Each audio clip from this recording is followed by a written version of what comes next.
Olá, sejam muito bem-vindos! Aqui no Mental Ship, a gente segue na jornada pelo livro Tempo de Vida, de David Sinclair. Para quem quiser se aprofundar, o link para a obra completa está na descrição, ok? E se esse conteúdo for útil, considere compartilhar. Bom, vamos começar com uma ideia que, olha, vira de cabeça para baixo quase tudo que a gente pensa sobre bem-estar. O Sinclair argumenta que o nosso instinto natural de sempre buscar o conforto pode estar, na verdade, acelerando o envelhecimento. A verdadeira chave para a juventude, segundo ele, está em desafiar o corpo, mas de um jeito controlado. E esse tal desafio controlado tem nome: hormese. Guardem bem esse nome porque ele é o pilar de tudo que a gente pode fazer hoje pela longevidade. É basicamente a ciência de usar pequenas doses de estresse para forçar o nosso corpo a ficar mais forte, mais resiliente.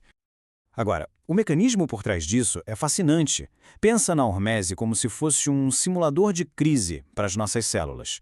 Quando a gente expõe o corpo a um estresse moderado, a gente meio que engana ele, fazendo ele pensar que está sob ameaça. E a resposta? Ele não só se defende, como ativa genes poderosíssimos de sobrevivência e reparo que estavam lá adormecidos.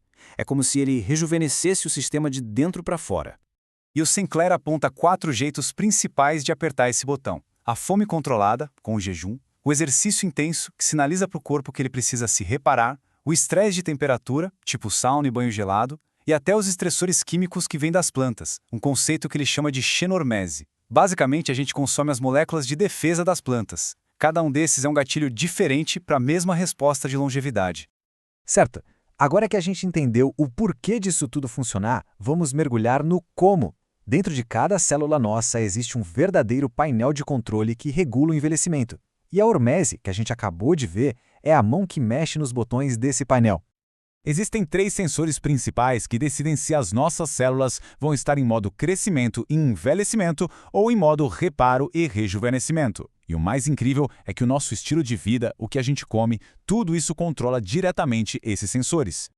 Então a lógica é a seguinte: a MKP liga quando falta energia, tipo no jejum, e bota o corpo em modo de conservação e reparo. O MTO é o oposto. Ele é ativado pela abundância, principalmente de proteína, e pisa fundo no acelerador do crescimento e do envelhecimento. E as sirtuínas? Elas são a tropa de elite do reparo genético, as guardiãs da juventude. Elas entram em ação quando a MKP está ligada e o MTO está desligado. Só que tem um detalhe. Para essa tropa de elite, as sirtuínas, poderem trabalhar, elas precisam de combustível. E o combustível mais importante de todos é uma molécula chamada NAD+. Sem NAD+, os guardiões da nossa informação genética simplesmente não conseguem fazer o trabalho deles. Então, a grande pergunta é: se o NAD+ é tão vital assim, o que acontece com ele com o passar do tempo? A resposta para isso é o ponto central do problema do envelhecimento. Aos 50 anos de idade, a gente tem mais ou menos metade dos níveis de NAD+, que tínhamos aos 20. Metade! É uma queda drástica e ela está diretamente ligada à nossa capacidade de nos mantermos jovens e saudáveis. O problema é exatamente esse. Com metade do combustível, a equipe de reparo das sirtuínas opera com metade da capacidade. E o resultado? Danos no DNA que não são consertados, a informação genética vai se perdendo e o processo de envelhecimento acelera e muito. E é aqui que tudo se encaixa, que a história fecha. As mesmas práticas de hormese que a gente falou lá no começo são as formas mais eficientes de forçar o corpo a produzir mais NAD+. O estresse moderado não só ativa os genes de sobrevivência, como também dá o combustível que eles precisam para trabalhar.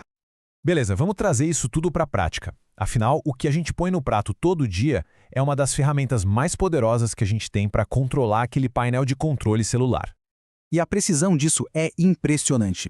O jejum intermitente, seja pulando uma refeição ou comendo numa janela de 8 horas, aumenta a AMPK e o NAD+, ao mesmo tempo que desliga o MTO. Por outro lado, uma dieta com menos proteína, principalmente animal, mantém o MTO em níveis baixos. A ideia não é passar fome, de jeito nenhum. É criar períodos de escassez para o corpo entender que precisa entrar em modo de manutenção. Para isso tudo não ficar só na teoria, vamos dar uma olhada em como o próprio David Sinclair, o autor dessa pesquisa toda, aplica esses conceitos no dia a dia dele. A rotina dele é a personificação da hormese, né? Ele come pouco, jejua todo dia, foca em plantas, treina de forma intensa e busca aquele desconforto com o frio. Ou seja, ele não está só falando da ciência, ele vive essa ciência, mostrando que é um estilo de vida totalmente coerente e aplicável. E essa é a grande mensagem de hoje. A ciência já nos deu as ferramentas. A gente não precisa ficar esperando por uma pílula mágica no futuro. As decisões que a gente toma hoje sobre como comer, como se exercitar e como se desafiar estão, neste exato momento, ajustando o nosso relógio biológico. Tudo que a gente viu até agora é sobre como usar o estilo de vida para otimizar nossa biologia. Mas a ciência, claro, não para por aí. E se a gente pudesse ir direto na fonte e usar substâncias para ativar esses mesmos caminhos da longevidade de um jeito ainda mais potente? Na nossa próxima análise, a gente vai entrar num território mais polêmico, os medicamentos e as substâncias que podem atuar direto nos genes da longevidade. Metformina, rapamicina, resveratrol e os famosos precursores de NAD+. Vai ser um mergulho profundo no que a ciência já está testando.